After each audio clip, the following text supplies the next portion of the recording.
एक समय एक मेढक व मेढकी का जोड़ा था। इनमें से मेढकी हमेशा भगवान विनायक यानी गणेश जी की पूजा अर्चना करती थी। उन्हीं का नाम हर समय जपती रहती थी। यह देखकर मेढक को गुस्सा आता। एक बार उसने गुस्से में मेढकी को कहा कि तू पापी है जो हर समय पर पुरुष का नाम लेती है। इस पाप को करना बंद कर। धमकी भी दी, यदि आज के बाद विनायक जी का नाम लिया तो वह उसका सिर फोड़ देगा। कथा के अनुसार मेढक इस बात से गणेश जी उससे नाराज हो जाते हैं। इसके बाद एक दिन राजा की एक दासी आती है और दोनों मेढक मेढकी जिस पानी में रहते हैं उसे एक पात्र में डालकर ले जाती है, जहां वह उस पानी को चूल्हे पर चढ़ा देती है। तभी मेढकी तो भगवान गणेश का नाम लेने से उबलते पानी में भी कष्ट नहीं पाती, लेकिन मेढक दर्द से करा उठता है।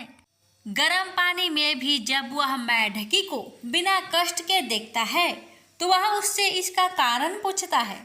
इस पर वह गणेश जी को ही उसका संकट दूर करने वाला बताते हुए मेढक को भी ऐसा ही करने को कहती है। ये सुन जान बचाने के लिए मेढक गणेश जी का नाम लेने लगता है। इससे गणेश जी प्रसन्न हो जाते हैं। कुछ देर में ही दो सांड लड़ते हुए वहां पहुंचते हैं और चूल्हे पर चढ़े पानी के पात्र को गिरा देते हैं, जिससे मेढक व मेढकी दोनों उस संकट से मुक्त होकर नदी की पाल में गिर जाते हैं। कथा के अंत में सबके साथ ये कहा जाता है कि गणेश जी महाराज ने जिस तरह मेढक व मेढकी का संकट दूर किया, वैसे ही वे सबका कष्ट दूर करे। एक बुढ़िया माई थी, मिट्टी के गणेश जी की पूजा करती थी। रोज बनाए रोज गल जाए। एक सेठ का मकान बन रहा था तो बुढ़िया बोली, पत्थर का गणेश बना दो। मिस्त्री बोले, जितने में हम तेरा पत्थर का गणेश जी करेंगे उतने में अपनी दीवार ना चिनेंगे। बुढ़िया बोली, राम करे तुम्हारी दीवार टेढ़ी हो जाए। अब उनकी दीवार टेढ़ी हो गई। वो चिने और ढा देवे, चिने और ढा देवे। इस तरह करते करते शाम हो गई। शाम को सेठ आया। उसने कहा, आज कुछ भी नहीं किया। मिस्त्री कहने लगे कि एक बुढ़िया आई थी, वो कह रही थी मेरा पत्थर का गणेश कर दो। हमने नहीं करा तो उसने कहा तुम्हारी दीवार टेढ़ी हो जाए। तब से दीवार सीधी नहीं बन रही है। बनाते हैं और ढा देते हैं। सेठ ने बुढ़िया बुलवाई। सेठ ने कहा, हम तेरा सोना का गणेश गढ़ देंगे, हमारी दीवार सीधी कर दो। सेठ ने बुढ़िया को सोने का गणेश गढ़ा दिया। सेठ की दीवार सीधी हो गई। जैसे सेठ की दीवार सीधी की, वैसे ही हे भगवान सबकी करना। एक बुढ़िया माई थी। वह बहुत गरीब थी, आंखों से अंधी थी। उसका एक बेटा और एक बहू थे। वह बुढ़िया सदैव गणेश भगवान जी की पूजा किया करती थी। एक दिन गणेश जी प्रकट होकर उस बुढ़िया माई से बोले, बुढ़िया माँ, तू जो चाहे सो मांग ले। बुढ़िया माई बोली, मुझे तो मांगना नहीं आता भगवान, कैसे और क्या मांगू। तब गणेश भगवान जी बोले, अपने बेटे और बहू से पूछकर मांग लेना। तब बुढ़िया माई ने अपने बेटे से कहा, बेटा, गणेश जी कहते हैं तू कुछ मांग ले, बता मैं क्या मांगू। बेटा ने कहा, माँ तू धन मांग ले। बहू से पूछा तो बहू ने कहा, सासू माँ नाती मांग लो। तब बुढ़िया माई ने सोचा कि ये तो अपने अपने मतलब की बात कह रहे हैं, अतः उस बुढ़िया ने पड़ोसन से पूछा तो उन्होंने कहा कि बुढ़िया माई, तू तो थोड़े दिन तक जिएगी, क्यों तू धन मांगे और क्या नाती मांगे। तू तो अपनी आंखों की रोशनी मांग ले, जिससे तेरी जिंदगी आराम से कट जाए। अब बुढ़िया माई काफ़ी सोच विचार के बाद भगवान से बोली, भगवान यदि आप मुझसे प्रसन्न हैं तो मुझे 9 करोड़ की माया दे, निरोगी काया दे, अमर सुहाग दे, आंखों की रोशनी दे, नाती दे, पोता दे और सब परिवार को सुख दे, अंत में मोक्ष दे। यह सुनकर तब गणेश जी बोले, बुढ़िया माँ, तूने तो हमें ठग दिया, फिर भी जो तूने मांगा है वचन के अनुसार सब तुझे मिलेगा।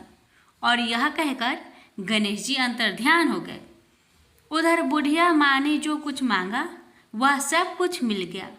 हे गणेश जी महाराज, जैसे आपने उस बुढ़िया माँ को सब कुछ दिया, वैसे ही आपकी कहानी कहने वाले, सुनने वाले, हुक्कार भरने वाले सभी भक्तों को देना। एक गांव में माँ बेटी रहती थी। एक दिन वह अपनी माँ से कहने लगी कि गांव के सब लोग गणेश मेला देखने जा रहे हैं, मैं भी मेला देखने जाऊंगी। माँ ने कहा कि वहाँ बहुत भीड़ होगी, कहीं गिर जाओगी तो चोट लगेगी। लड़की ने माँ की बात न सुनी और मेला देखने चल पड़ी। माँ ने जाने से पहले बेटी को 2 लड्डू दिए और 1 घंटी में पानी दिया। माँ ने कहा कि 1 लड्डू तो गणेश जी को खिला देना और थोड़ा पानी पिला देना, दूसरा लड्डू तुम खा लेना और बचा पानी भी पी लेना। लड़की मेले में चली गई। मेला खत्म होने पर सभी गांव वाले वापस आ गए, लेकिन लड़की नहीं आई। लड़की मेले में गणेश जी के पास बैठ गई और कहने लगी कि 1 लड्डू और पानी गणेश जी तुम्हारे लिए और 1 लड्डू और बाकी बचा पानी मेरे लिए।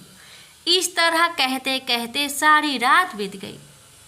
गणेश जी ये देखकर सोचने लगे कि अगर मैंने 1 लड्डू और पानी नहीं पिया तो यह अपने घर नहीं जाएगी। यह सोचकर गणेश जी एक लड़के के भेष में आए और उससे 1 लड्डू लेकर खा लिया और साथ ही थोड़ा पानी भी पी लिया। फिर वह कहने लगे कि मांगो, तुम क्या मांगती हो। लड़की मन में सोचने लगी कि क्या मांगू, अन्न मांगू या धन मांगू या अपने लिए अच्छा वर मांगू या खेत मांगू या महल मांगू। वह मन में सोच रही थी तो गणेश जी उसकी मन की बात को जान गए। वह लड़की से बोले कि तुम अपने घर जाओ और तुमने जो भी अपने मन में सोचा है वह सब तुम्हें मिलेगा। लड़की घर पहुंची तो माँ ने पूछा कि इतनी देर कैसे हो गई। बेटी ने कहा कि आपने जैसा कहा था मैंने वैसा ही किया है।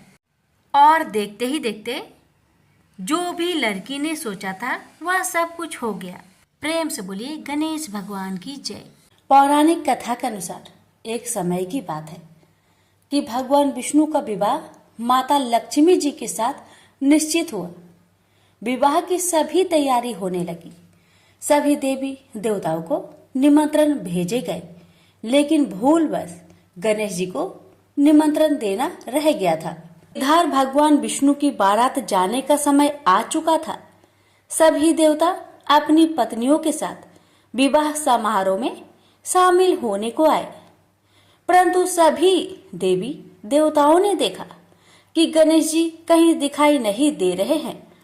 तब उन सभी ने आपस में चर्चा की, क्या गणेश जी को नहीं न्योता दिया गया या गणेश जी ही नहीं आए हैं।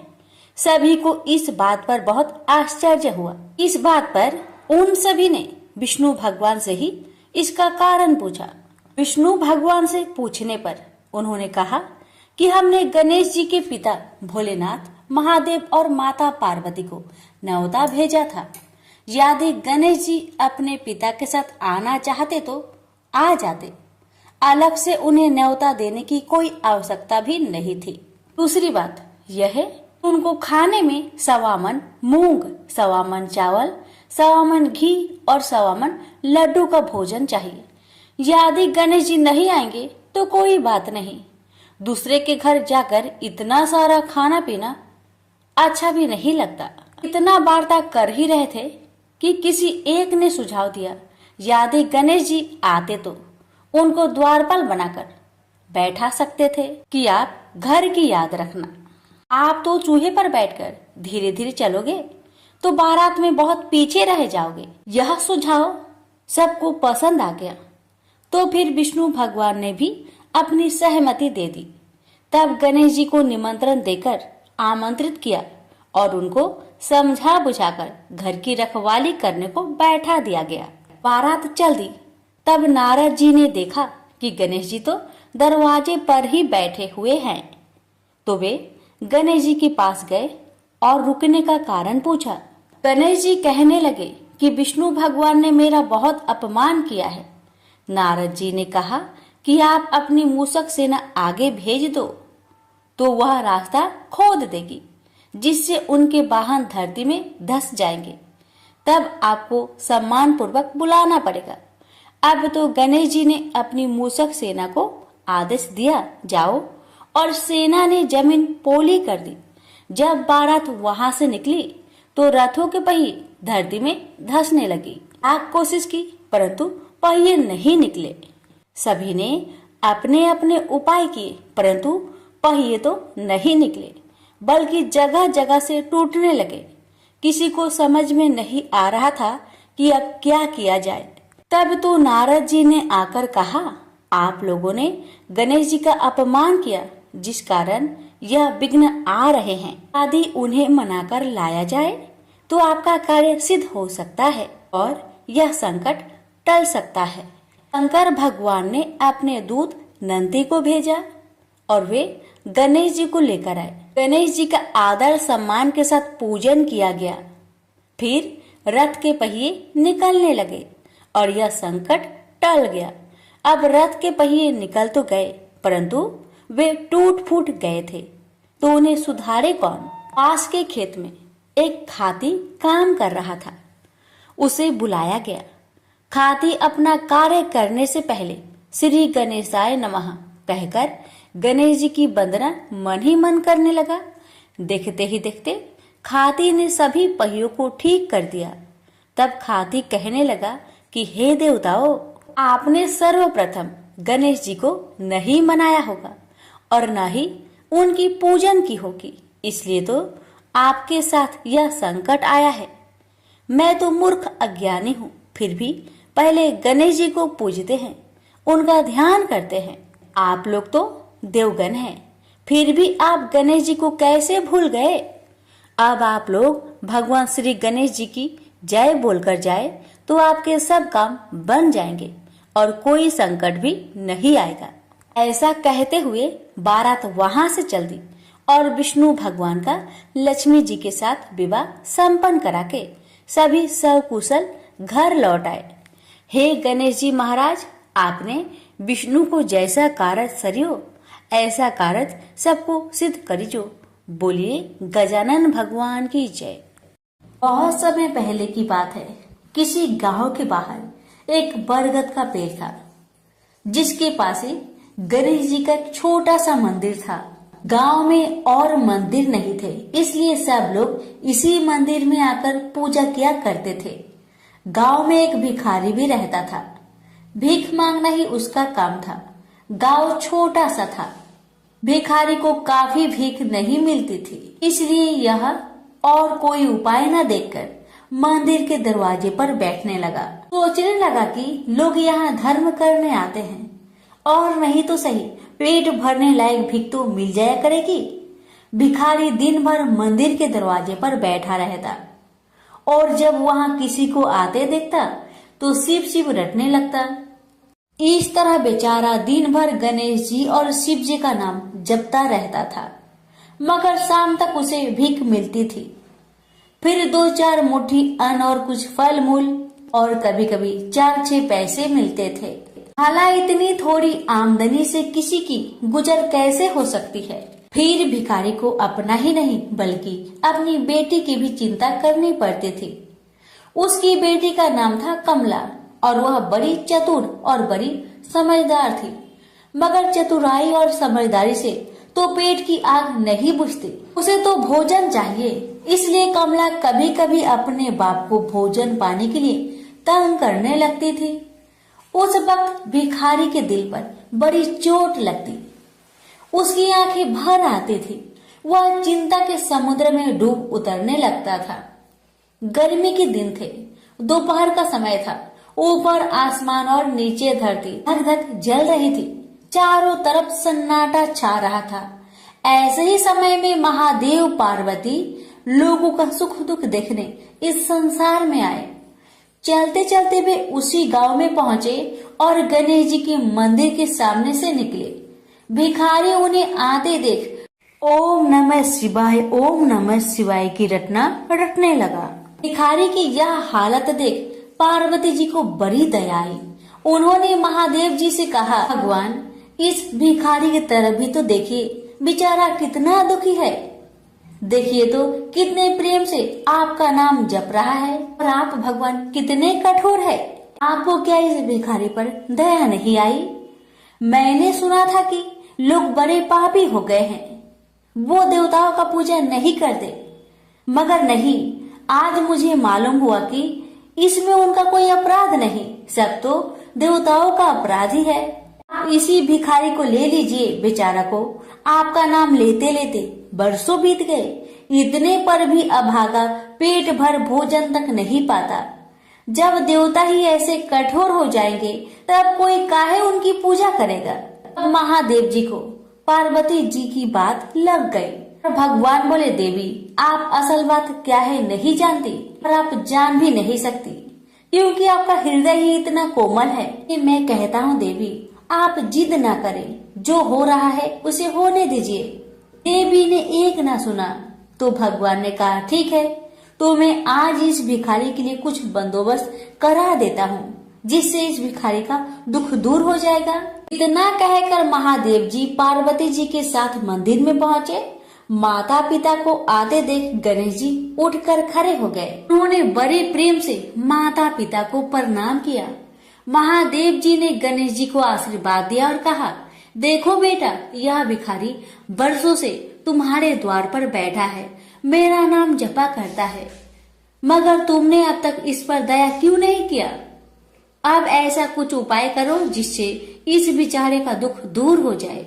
गणेश जी ने हाथ जोड़कर उत्तर दिया, अच्छी बात है पिताजी, 7 दिन के भीतर उसका दुख दूर हो जाएगा, उसे कहीं न कहीं से 2 लाख रुपए मिल जाएंगे।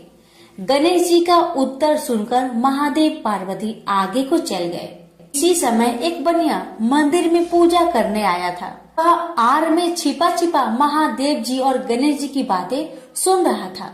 उसने सोचा, ये तो बहुत अच्छा मौका है, यदि थोड़ी चतुराई से काम लूं तो सहज ही 2 लाख का मालिक मैं हो सकता हूँ। बस वह बड़ी खुशी से भिखारी के सामने पहुंचा और उसे प्रणाम कर एक तरफ बैठ गया। भिखारी को आज तक किसी ने प्रणाम नहीं किया था, न कोई उसके पास आकर बैठा ही था। बनिए की इस काम से भिखारी ने समझा कि यह बेशक कोई भला मानुष है। वह मन ही मन प्रसन्न हुआ और बनिए से बोला, बाबा आप बहुत दयालु जान पड़ते हैं, कहिए मेरे पास आने की कृपा क्यों कर हुई? आप नहीं जानते मैं गरीब भिखारी हूँ। बनिए को तो अपना मतलब गांठना था। मीठेपन से बोला, आप भिखारी है? कौन कहता है कि आप भिखारी है? मुझे अच्छी तरह मालूम है कि आप एक पहुंचे हुए महात्मा हैं और आपके दर्शन से लोगों के पाप दूर हो जाते हैं। मैं भी आपके दर्शन करने चला आया हूँ। मुझे आपसे कुछ पूछना है, यदि आज्ञा दो तो पूछूं? भिखारी खुशी से बोला, पूछिए। बनिया बोला, भला दिन भर आपको कितनी भीख मिल जाती है? भिखारी बोला, भाई मिलने की क्यों पूछते हो, यहाँ तो पेट की भी लाले पड़े रहते हैं। रोजाना 2-4 मुट्ठी अन्न मिल जाता है, कभी 2-4 पैसे भी मिल जाते हैं, किसी तरह दिन काट लेता हूँ। बनिया कहने लगा, राम राम, आप जैसे महात्मा और यह कष्ट, इस गांव के आदमी भी क्या आदमी हैं? आपकी थोड़ी सी सहायता नहीं कर सकते? आप कैसे यह कष्ट सह लेते हैं? मुझे तो आप पर बड़ी दया आती है।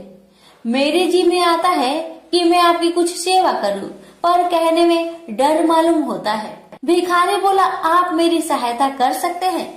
अब बनिया हंसते हुए बोला, मेरी इतनी हैसियत कहाँ है जो आपकी कुछ सेवा कर सकूं, मगर एक बात है, आज से 7 दिन तक आपको जो कुछ भी मिले वह मुझे दे दीजिए, बदले में आपको मैं 100 रुपया दे दूंगा। 100 रुपये के नाम सुनते ही भिखारी मारे खुशी के उछल पड़ा। उसने सोचा अगर 100 रुपये मिल जाए तो क्या कहना, यहाँ तो 7 दिन में 7 आने के सामान भी न मिले, तब तो 100 रुपये छोड़ देना सरासर बेवकूफी होगी, पूरा गधापन है। मगर इसी समय उसे लड़की की ख्याल आ गई। उसने सोचा अगर मैं 100 रुपया लेकर घर पहुंचा और मेरी बिटिया रानी गुस्सा करने लगी तो पहले मैं उसकी सलाह ले लेता हूँ। बस यही विचार में आते ही उसने बनिए को जवाब दिया, आपने मुझ पर बड़ी कृपा की, मगर मैं अभी कुछ नहीं कह सकता, सोच विचार करके कल कहूँगा। जब बनिया चला गया तब भिखारी ने अपनी बिटिया को बुलाया और उससे सब हाल कह सुनाया। चतुर बिटिया कमला ने फौरन समझ गई कि इसमें जरूर कोई बनिए की शैतानी है। उसने पिता से कहा, बनिया बिना फायदे के क्यों 100 रुपये देने चला? खैर कोई बात नहीं पिताजी, मैं कल उस बनिए से बातें तय कर लूंगी, मगर आप बीच में कुछ ना बोलना। उधर बनिए का बुरा हाल था, रात भर उसके पेट में चूहे उछलते रहे। बड़ी मुश्किल से सवेरा हुआ, बनिए की जान में जान आई। वह हाथ मुंह धोते ही भिखारी के पास आ पहुंचा और छुटते ही बोला, क्या विचार किया आपने? कमला भी बनिए से निपटने को तैयार बैठी थी। बनिए की बात सुनते ही उसने जवाब दिया, सेठ जी हम लोगों ने विचार किया भला 100 रुपये में क्या होता है, इतना सस्ता सौदा होना मुश्किल है, माफ कीजिए। कमला का उत्तर सुनते ही बनिए पर मानो बिजली गिर पड़ी, पर लाख रुपए के लालच छोड़ना भी कठिन था। वह 200 रुपए देने को राजी हो गया। अब तो कमला का संदेह और भी पक्की हो गया। वह समझ गई कि बनिया जरूर किसी भारी लाभ के लिए ही इतने रुपए देना चाहता है।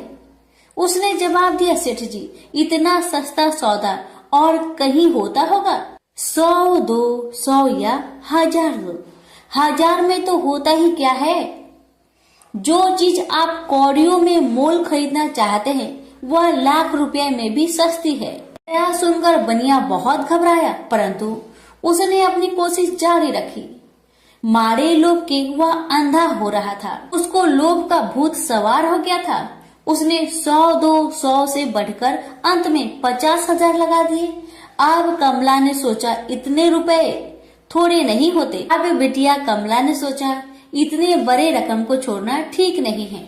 उसने बनिए से कहा, खैर आप नहीं मानते तो मैं ही आपकी बात मान लेती हूँ, मगर शर्त यह है कि रुपए अभी मिलने चाहिए। ये शर्तें मंजूर करने में बनिए को क्या उजर थी। वह खुशी खुशी घर लौटा। उसने सोचा 50,000 रुपए देकर 1 लाख लेना कुछ बुरा नहीं है। 2 लाख न सही 1.5 लाख मालिक तो बन ही जाऊंगा। आहा, मेरी तकदीर भी कितनी चोखी है। साथ ही दिन में 50,000 का लाभ हो गया। उसने घर आते ही भिखारी के पास 50,000 रुपए भेज दिए। अब बनिया हर रोज भिखारी के पास आता और उसकी दिन भर की भीख घर ले आता। इस तरह 6 दिन बीत गए।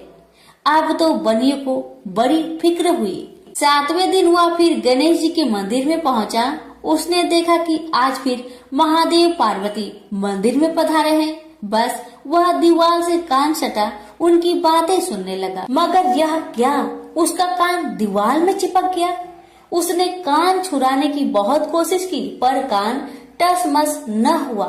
तब वह दाहिने हाथ की सहायता से कान छुड़ाने लगा। इतने में हाथ भी दीवार में चिपक गया। इधर महादेव जी ने गणेश जी से पूछा, बेटा इस भिखारी के लिए कुछ इंतजाम हुआ है?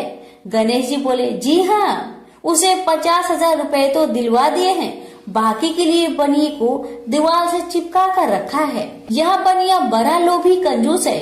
इसने गरीबों से एक एक के 4-4 वसूल कर अपना घर बनाया है। रुपए वसूल करने में इसने गरीबी पर दया नहीं की। उनके बच्चे भूखे मरते रहे, पर इसने 4 रुपए वसूल करके भी संतोष नहीं किया। इस तरह इसने 1 लाख रुपए से अपनी तिजोरी भर ली है। गरीबों के माल से यह सुख नहीं उठा सकता। अब जब तक यह भिखारी को बाकी 50,000 रुपए न देगा तब तक दीवार से चिपका रहेगा। गणेश जी की बातें सुनकर बनिए ने अपना माथा को पीट लिया। इसकी आंखें में आंसू बरसने लगे। जब उसने घर से 50,000 रुपए मंगवाया और भिखारी को दे दिए, तब कहीं दीवार से उसका पीछा छूटा। से बोलिए गणेश भगवान की जय, उमापति शंकर भगवान की जय।